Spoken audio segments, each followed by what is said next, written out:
This Torah class is brought to you by TorahAnytime.com. All right, Be'ez Hashem B'siyata Dishmaya, we're going to start now, at least the Hakdama, little bit of the Orchot Tzadikim. It's a gewaldige Sefer, it's a gewaldige Musas. They're one of the very first Musas Seferim that speak clearly about many of the midas, many of the character traits that we have and we have to improve. And if people generally ask me what should we learn, like Rabbi Musa, so obviously the classics are, Derech Hashem and Mesilas Yesharim and Chayvus Halavovos and everything else, and obviously they should be learned and they absolutely should be gotten to. But I do often suggest Orchot Tzadikim, because Orchot Tzadikim, the way it's written and the topics that it covers are extremely practical. And they're practical in a sense that if we internalize the message and the lesson that it teaches us, I think we can get a far way in our avodas Hashem. Every perek he calls as a shar is another gate, which I know, again, this is my personal guess, is when you go through the shar, echad, sheni, shlishi, the way he does it is that it goes through shars, and I'm guessing is that just like when you get to gates, you go to one gate, then you eventually get to the second gate, and you get to the second gate, and eventually get to the goal. So I'm assuming that his idea of calling it the shar was that it should be done in that way, is that it should be shar, it should be gates that get us closer and closer to the Rabbeinu Shalom, and as we go through each perek, we'll see how far we get to. I'm not saying we're definitely going to go in order, but we're going to try to get to as much as we possibly can, because I do believe that this is something that could talk to all of us and help all of our avodas Hashem. So we'll start a little bit with the Hakdama. Soy davar kol nishma, esolim yor, ves mitzvos shomik yizeh, kol ha'adam, you all know this from a Posek in Koheles. This is the end of everything, all having been heard, because a person has to yore, it's Hashem, a person has to fear Hashem, the mitzvahs, kizeh kol ha'adam. Zeh Posek omu Shlomo HaMelech. Shlomo HaMelech said this Posek. V'ayar chacham mikol adam. If Shlomo HaMelech said this Posek, and he was the wisest man to ever live, and that means there's something there for all of us that's a tremendous message to all of our lives. And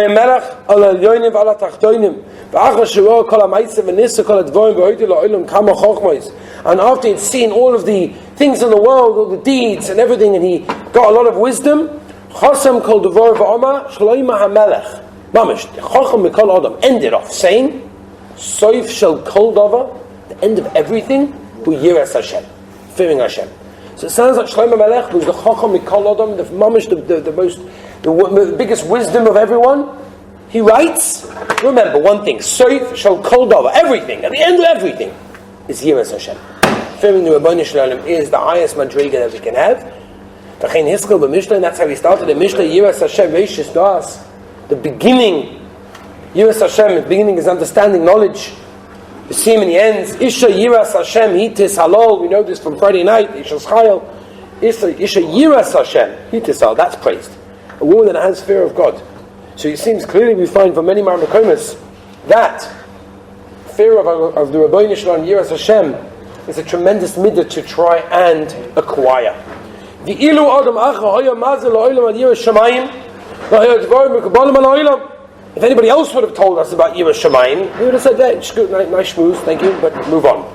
The world said, because there's nothing else. You've got nothing else to do. You're bored. Right? You've got nothing to do. You're bored. You're not busy. You're empty. So if you've got nothing to say, you're going to talk about Yiras Hashem. Hello. Shlomo HaMelech wasn't just a wise man. Shlomo HaMelech was extremely wealthy. And in fact, he was the wealthiest person to live there. He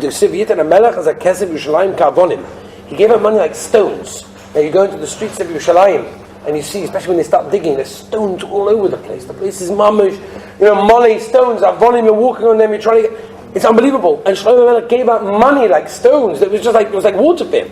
That's how rich he was. The Melech, he was not only a chacham, he was also a king. He was a busy guy. He's wise more than anybody. And he loves saying everything is nothing, which is an amazing thing to say. And I think that Tzadikim is telling us, if a guy comes to you who's got a lot of money, I'll give you an example. A guy comes to you and says, he's got a lot of money, he says, let's give Ma'aseh money. It's so important to get Ma'aseh money. And you say to him, Shkayach, it's very nice for you, it's easy for you, you have loads of money. I'm poor, I can barely afford my bread on my table. It's Shkayach, you're busy, you're wealthy, so you're saying give Ma'aseh money. What about the regular people? It's hard for us. Here what he's saying is, If anybody else would have told us Yiras Hashem is the most important thing, we'd say, okay, very nice, go get yourself a job. Stop messing around. But Shlomo HaMelech, who was wealthy, who was clever, who was a busy guy, who was a king, and he said that. And not only did he say, have Yiras Hashem, he said, everything's worth nothing. At the end of the day, realize that whatever you acquire in this world is worth nothing. It's all gunish. It's not worth anything. Only be Osek in Yiras Shamayim. Moshe Rabbeinu, all of our Shalom Shoyu, Rosh Nevi'im. Moshe Rabbeinu was the head of the Nevi'im. Omar, Ba'alta Yisrael. Listen, Klal Yisrael. Mo Hashem Elokecha Shoyu mi'imoch ki im Yiras Hashem Elokecha. There is only one thing that the Rebbeinu Shalom requests of you, and that is Yiras Hashem.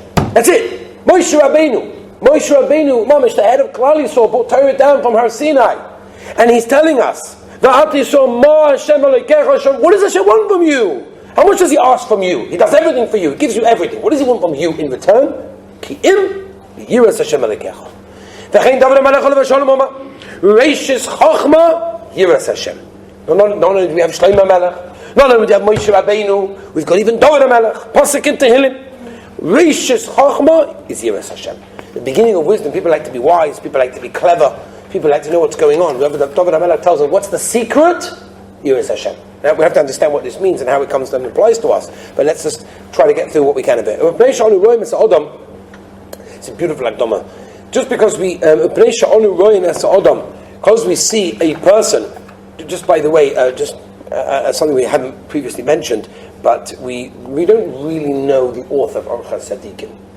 I mean, it's from hundreds and hundreds of years ago, but we don't know, it's not clearly written the author, in which case we don't know where he's buried, and therefore we can't exactly go to the cave and make a whole your side out of it, which would be, very fun, make people a lot of money. But at the end of the day, at least we can learn the shiurim without knowing who it is. But obviously the Gedolim from this generation, from the previous generation, from the generation before, all told us Orchot Tzadikim. So we have our scholars from many of the Gedolim from this and previous generation. So let's move on. Because we see and we view man. At the end of the day, a human being is the best of HaKadosh Baruch Hu's creations. HaKadosh Baruch Hu created the entire world. Now, if HaKadosh Baruch Hu created the entire world, what, if you look, is the best of the Rabbeinu Shalom's creations? Human being. Why? Out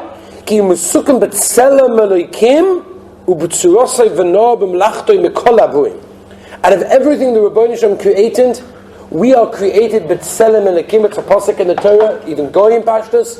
Tselem Elokim, that means we are all created in the image of God. And therefore, even though the Rebbeinu Shalom created all the animals and the plants and the fish and the sea and the Shamayim, everything, the Rebbeinu Shalom created the entire universe, everything you see in front of you is the creation of the Rebbeinu Shalom. At the end of the day, a human being is the best, because he was created b'tselem Elokim. The Yesh Ba Neshama HaChochma. You have a neshama that's wise, a neshama that understands. That your soul, your neshama, understands, it thinks about the higher world and the lower worlds. Everything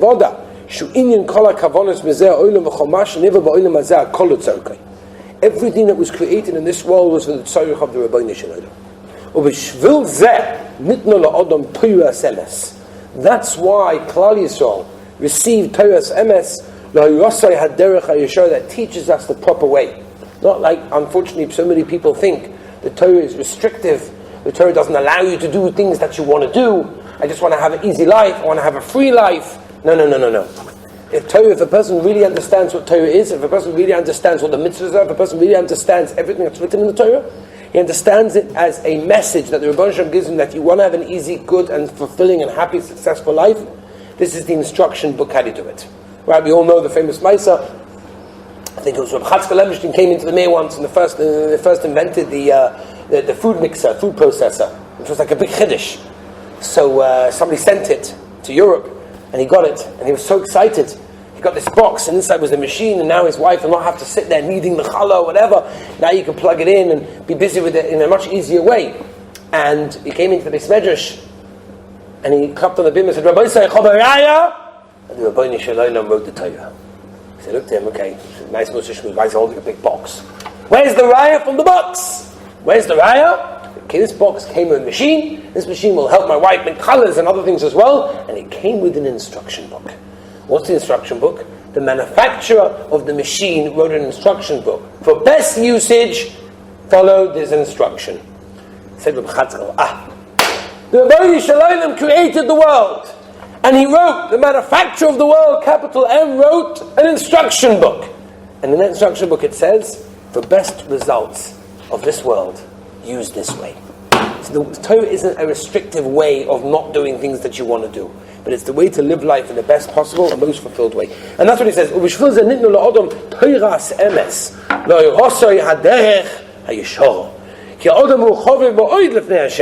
A human being is extremely loved in front of the Rebbeinu Shalom. The malachim, which are in Shamayim, are created to serve us. How do we know that? We know this from Avram, Yaakov, Omar HaMalach HaGoyel, right? Bereshis over there. Gives us now many Marmakomis to show this point. And like he Shalach Malachis Skar Hum Rav Yosef Veloy Chalbuni V'oy Masinu Shebamalach Na'ez Tzadikim D'Ksiv They see the Malachim come to help Tzadikim V'yi Balayla Hu V'yetz Malach Hashem V'yach V'machna Ashur Pasuk Malachim Beis V'Rabbim Ke'ele many different examples that we find that Malachim are here to serve us, and therefore it shows us that's how much HaKadosh Baruch Hu loves us. He created all the Malachim with a mission, and their mission is to serve human beings. Klal Yisrael. U'kvar Yodanu, we know Ki Yesh Odom Sheyesh Lo Yisrun Shel Shabnei Odom Al Sha'odom Echod Shava Minyan Rav Mebnei Odom Afa B'Sheim B'Dmus Achas B'Yisoid Echod Lehem Elo Shenafshel Shel Zeh Also Lamal Yonim Yosef Nafshel Shel Zeh. It can be that one person is worth many other people because his nefesh comes on a high madrigal. Ki Zeh Himshel Chachmosah Al Tavosai, because he understands and he uses and he directs his chachma, overpowering his taivas. He understands that not everything he wants to do should he do, and therefore he's used his chachma to overpower his taivas. Imagine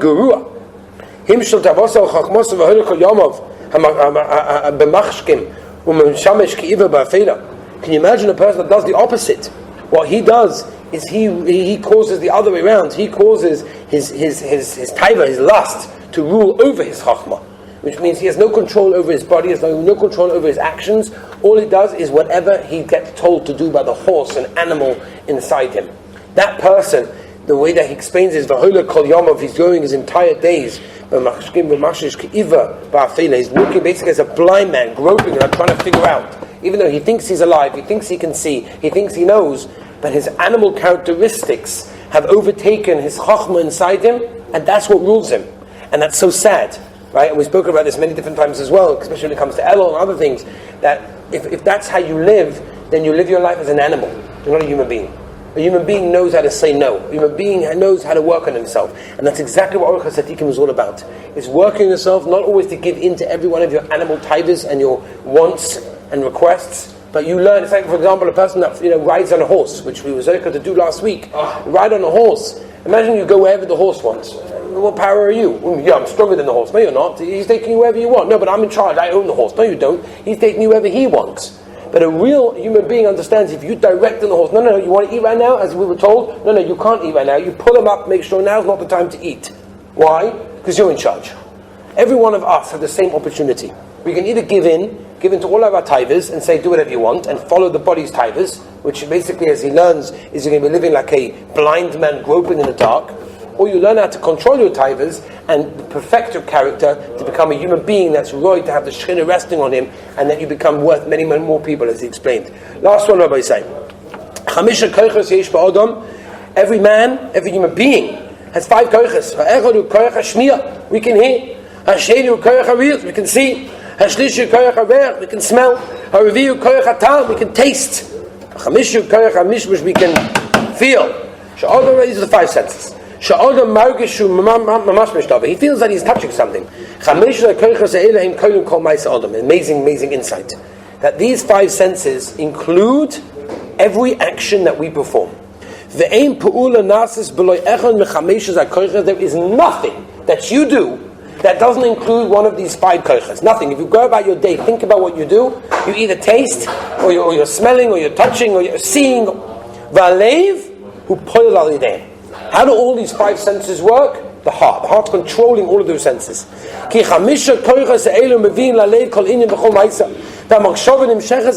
machshava goes after that. There's a lot of different days, a lot of different knowledges, a lot of different things. You can go in a gaiva, The Lev can be a balgaiva, very haughty. Va'anova, the Lev can also be very, very, low, very anov. Anov is a humility, very act with humility. Has a current, remember, hashkafa, forgetting. A yogoin could be a person that gets very, upset, down. Tsar, a simcha, he could be very happy. A busha, he could be embarrassed. Azus, Azus, he could be very chutzpahdik. A person has a lot of characters within him. But Keili Yishrabas is many of these. A